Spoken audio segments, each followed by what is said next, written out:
కేసీఆర్ కు seat notice ఇవ్వడం కాంగ్రెస్ అధికార దుర్వినియోగానికి పరాకాష్ట అని మాజీ ఎమ్మెల్యే రేగా కాంతారావు అన్నారు. భద్రాద్రి జిల్లా మణుగూరు మండల కేంద్రంలోని అంబేద్కర్ విగ్రహం ముందు నల్ల బ్యాడ్జితో బీఆర్ఎస్ నేతలు నిరసన ధర్నా నిర్వహించారు. తెలంగాణలో పరిపాలన విధి విధానాలు తెలియని వాళ్లు పాలకులుగా ఉండటం దురదృష్టకరమన్నారు. సీఎం రేవంత్ రెడ్డికి రాజకీయ కక్షతోనే సిట్ పేరిట బీఆర్ఎస్ నాయకులను వేధిస్తున్నాడని విమర్శించారు.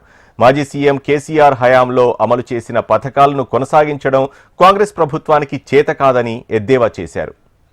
కేసీఆర్ గారికి కూడా నోటీస్ ఇవ్వడాన్ని బీఆర్ఎస్ పార్టీ, భద్రాద్రి జిల్లా బీఆర్ఎస్ పార్టీ తీవ్రంగా ఖండిస్తా ఉంది.